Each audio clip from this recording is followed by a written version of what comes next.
Welcome back ناظرین. یہ جو بات ابھی میں نے وقفے سے پہلے کی کہ جمعہ کی نماز کا خطبہ ہے اور تقریریں بھی ہوتی ہیں, ان تقریروں کا بھی کوئی اثر نہیں ہے. کیا ان تقریروں میں کچھ اور بتایا جاتا ہے؟ نہیں, دیکھیں اس میں سم تھنگ آپ کو شروع کرنا چاہیے کہ آپ کے دل میں قرآن کی کتنی رسپیکٹ ہے, ریلیجن کی کتنی رسپیکٹ ہے. جب تک آپ دیکھیں ہدایت کی کتاب قرآن ہے, جب تک آپ اس کو سمجھنے سے نہیں پڑھیں گے. پڑھنا قرآن جو ہے وہ سمجھنے کے لیے, اور قرآن میں بار بار کہا ہے کہ تم سمجھتے کیوں نہیں ہو. تو پہلی بات تو یہ کہ آپ کو سمجھنا ہے, پڑھنا نہیں ہے, سمجھنا ہے. ایک بات تو سمجھی ہے ہم نے, ایک بات سمجھی ہے کہ کسی کا حق نہیں مارنا, بھائی کا حق نہیں مارنا, بہن کا نہیں مارنا, ہم نے جھوٹ نہیں بولنا, پورا تول کے دینا, ہاں ناپ تول میں کمی نہیں کرنی, انصاف کرنا ہے. ٹھیک ہے, ہم نے حق دینا, حقوق العباد کا پتہ ہے ہمیں, لیکن پھر بھی ویسا کرتے ہیں. اور وہ کر کے پھر ہم حج پہ بھی جاتے ہیں, یعنی زیادتی کر کے ہم انہی پیسوں سے حج پہ بھی جاتے ہیں. ایسا کیوں ہے؟ یعنی وہ کمزوری ہے اندر, ایمان پختہ نہیں ہے, یا ہمارا یعنی ہم مانتے نہیں ہیں دل سے, کیا وجہ ہے؟ دیکھیں اس میں تو دو بیسک چیزیں ہیں کہ ایک تو دل سے نہیں مانتے, ایمان پختہ نہیں ہے. دیکھیں یہ قرآن جو ہے وہ رسول اللہ کے ٹائم پہ آئی, بٹ قیامت تک کو کتاب ہے. اس میں اتنی پختگی ہے کہ وہ سارے پروگریسز, سارے ایلیمنٹس ٹل قیامت اس میں موجود ہے. اسی لیے اس میں کافی چیزوں میں خاموشی ہے, کافی چیزوں میں کلیئر ہے. اب کلیئر کس چیزوں پہ ہے؟ یہ چیزیں حقوق العباد پہ کلیئر ہے.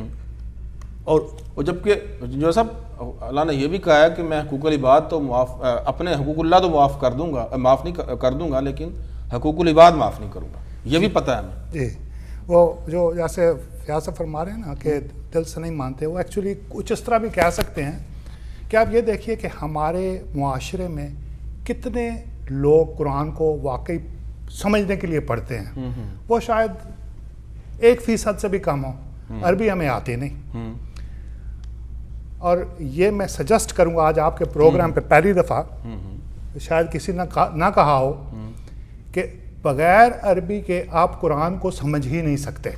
ٹھیک, اس لیے کہ اگر میں اس کو ترجمہ کروں گا تو میں اپنی سوچ کے مطابق کروں گا. صحیح ہے. آپ کریں گے تو وہ اپنی سوچ کے مطابق کریں گے, اور اس طرح ہوا ہے. کوئی ترجمہ ہمیں قرآن کو ٹرانسفر نہیں کرتا. قرآن کو سمجھنے کے لیے عربی ضروری ہے, اور عربی اتنی مشکل نہیں.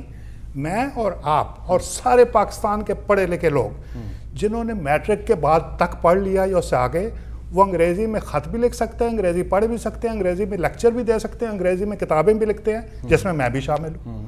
لیکن ہم عربی کا ایک سینٹنس نہیں جانتے, تو ہمارے لیے قرآن کی اہمیت نہیں ہے.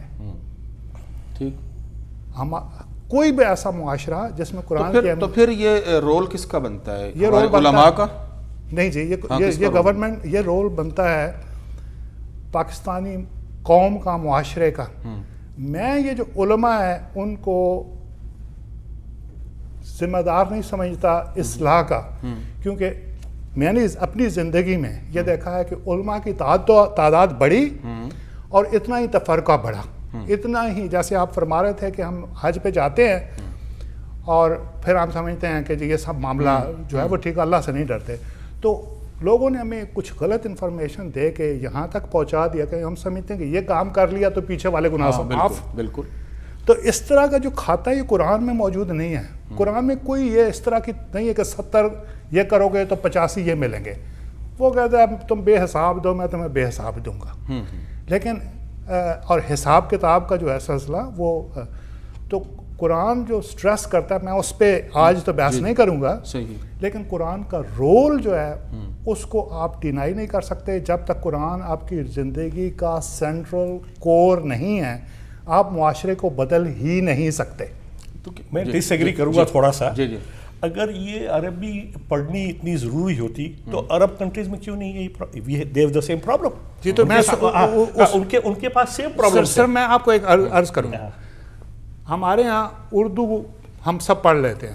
ہم ایسے کتنے لوگ اقبال کلیات اقبال کو پڑھ چکے ہیں, कितने लोग दीवाने गालिब को पढ़ते हैं, सही, कितने लोग तो अरबी उस तरह पढ़ते हैं जिस तरह बाकी लोग जो अंग्रेजी सीखने वाले शेक्सपियर को पढ़ते हैं। 1% से ज़्यादा वो भी नहीं पढ़ते, बल्कि अरबों ने भी रिचुअलिस्टिक, हमने नहीं ख्वार किया, ये जो रिचुअल्स हैं उनको अपनी आसानी के लिए अरबों ने ही बनाया है। सबसे ज़्यादा जहाँ पे औरत पे सबसे ज़्यादा जुल्म होता है on a continuous basis Saudi Arabia है, जिसकी हमारे यहाँ के उलमा तकरीबन पूजा करते हैं एज अ मुल्क। बिल्कुल।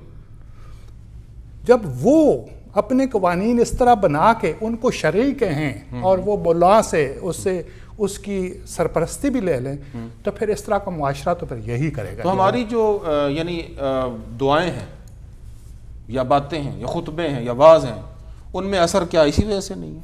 देखिए, हर एक्शन का रिएक्शन होता है। हाँ। और जब आप दुआ मांगते हैं तो उस खुदा की रूल्स या रेगुलेशंस या जो कवानीन है उसको अगर आप फॉलो नहीं करते तो वो आप कैसे आप उनसे मांग सकते हैं? यानी क्या मजहब में कमर्शलिज्म आ गया? कमर्शलिज्म तो देखिए ना, थोड़ा बहुत सा कमर्शलिज्म तो है ही ना। हाँ। कि आप चैरिटी में इतने पैसे दोगे तो आपको इतना मिले, 70 टाइम्स मिलेगा, आपको सही काम करोगे जन्नत मिलेगी। कमर्शलिज्म ना कहें इसको, रिवॉर्ड, ओके, सजा और सजा की बात बेस्ड। हाँ जी। तो रिवॉर्ड बेस्ड तो है ही नहीं, there is no doubt about it, हर एक चीज में है। मगर हमको इस एंगल से मैं नहीं कह रहा हूँ, मैं कह रहा हूँ कि आपको हर एक चीज को पहले एक्सेप्ट करके इसको दिली तरीके से माने। देखिए, मैं देखता हूँ कि पाकिस्तान में हर कोई कहता है शराब पीने वाला वो शराबी है। ये नहीं कहता, ये झूठा है। जो कि शराब पे कुरान में ममनुयत है, मगर झूठे बोलने वाले पे अल्लाह की लानत है। अब झूठ बोलना is much bigger in my opinion, कि देखिए अल्लाह ताला की लानत। अगर उसने गलत बोला है तो वो तो इल्जाम है, जी, इल्जाम की भी एक सजा है। बिल्कुल सही। तो हर एक चीज देखिए ना, जब तक देखिए हिदायत के लिए आपको समझना बहुत ज़रूरी है। मैं पढ़ने से ज़्यादा समझने पे वो करता हूँ, और आप जितना पढ़ेंगे उतनी हिदायत मिलेगी। और वही कुरान में भी लिखा हुआ है कि आप जितना पढ़ोगे, मतलब जितना समझोगे, उतनी हिदायत मिलेगी। यानी हम एक ज़रूरतमंद की मदद तो नहीं करेंगे, ठीक है, और इमाम मस्जिद के कहने पे मस्जिद को चंदा दे देंगे, जी, ऐसा ही है, ऐसा ही होता है, चैरिटी दे देंगे। जी। लेकिन एक शख्स आपका पड़ोसी है या एक शख्स ज़रूरतमंद है, तालिब इल्म है, मरीज़ है, उसको हम नहीं देंगे। यह रवैया कैसे आ गया एक मुसलमान के अंदर? देखिए, इसमें भी एक बहुत बड़ी आर्ग्यूमेंट है। कुरान और रसूलुल्लाह की वो है कि भाई देखिए, आप फर्स्ट ऑफ ऑल आपके रिश्तेदारों को और जानने वाले को दें। हाँ, बिल्कुल बिल्कुल। हम इस पे अमल करते हैं, नहीं करते? नहीं करते। वो इसलिए नहीं करते।